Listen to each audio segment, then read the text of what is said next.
Bharat Tiwari encounter पर बड़ा विवाद। सरेंडर के बाद गोली मारने का लगा आरोप।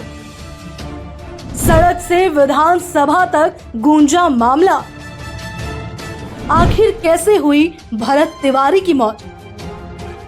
हुआ एनकाउंटर या फिर सुनियोजित हत्या?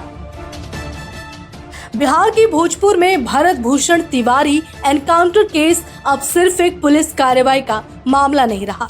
यह मामला सड़क से लेकर विधानसभा और सत्ता के गलियारों तक पहुंच चुका है। परिवार इसे फर्जी एनकाउंटर बता रहा है। विपक्ष सरकार पर हमलावर है और अब खुद सत्ता पक्ष के कई नेता भी सवाल उठा रहे हैं। आखिर भरत तिवारी कौन थे, क्या हुआ था, विवाद क्यों खड़ा हुआ और अब तक जांच कहां पहुंची? पूरी कहानी को बारीकी से समझते हैं। भोजपुर जिले के बिलौटी गांव के रहने वाले भरत भूषण तिवारी स्थानीय मुद्दों और विस्थापित परिवारों की समस्या को उठाने के कारण इलाके में काफी चर्चित बन गए थे। समर्थकों का दावा है कि वो सामाजिक मुद्दों पर एक्टिव रहते थे, जबकि पुलिस का कहना है कि उनके खिलाफ कई आपराधिक मामले दर्ज थे। यही दो अलग अलग तस्वीर इस पूरे विवाद की जड़ बन गई। मामला तब शुरू हुआ जब पुलिस और भरत तिवारी के बीच कथित मुठभेड़ हुई। पुलिस का दावा था कि कार्रवाई के दौरान जवाबी फायरिंग की गई, लेकिन परिवार और ग्रामीणों ने शुरुआत से ही इस कहानी पर सवाल उठाए। परिजनों का आरोप है कि भरत ने हथियार छोड़कर सरेंडर कर दिया था।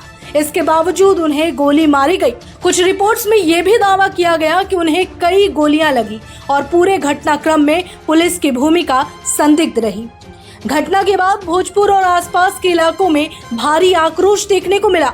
हजारों लोग सड़कों पर उतरे, विरोध प्रदर्शन हुए, पुलिस के खिलाफ नारेबाजी हुई और हालात इतने तनावपूर्ण हो गए कि पुलिस को लाठीचार्ज तक करना पड़ा।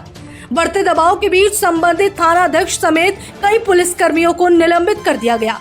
विवाद इसलिए और बढ़ा क्योंकि मामला सिर्फ विपक्ष तक सीमित नहीं रहा। बिहार सरकार के शिक्षा मंत्री मिथिलेश तिवारी ने भी पुलिस की कार्यप्रणाली पर सवाल उठाए।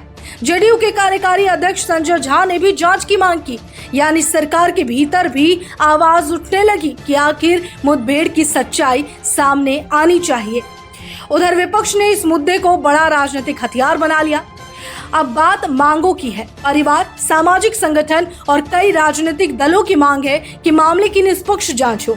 जनसुराज पार्टी ने एसआईटी जांच, संबंधित अधिकारियों की निलंबन, पोस्टमार्टम रिपोर्ट सार्वजनिक करने, परिवार के एक सदस्य को सरकारी नौकरी और 1 करोड़ रुपए मुआवजे की मांग की है। सरकार की ओर से अब तक का सबसे बड़ा कदम सामने आ चुका है। बढ़ते जन दबाव और राजनीतिक विवाद के बीच मुख्यमंत्री सम्राट चौधरी ने भरत तिवारी एनकाउंटर मामले की न्यायिक जांच के आदेश दे दिए। सरकार का कहना है कि पूरे मामले की निष्पक्ष जांच होगी और पोस्टमार्टम रिपोर्ट समेत सभी तथ्यों को जांच के दायरे में लिया जाएगा। फिलहाल भरत तिवारी केस में सबसे बड़ा सवाल यही है कि क्या ये वास्तविक पुलिस मुठभेड़ थी या फिर सरेंडर के बाद हुई कथित फायरिंग। इसका जवाब अब न्यायिक जांच और पोस्टमार्टम रिपोर्ट से मिलने की उम्मीद है। लेकिन इतना तय है कि भोजपुर का ये मामला बिहार की राजनीति, पुलिस व्यवस्था और एनकाउंटर नीति पर एक बड़ी बहस छेड़ चुका है।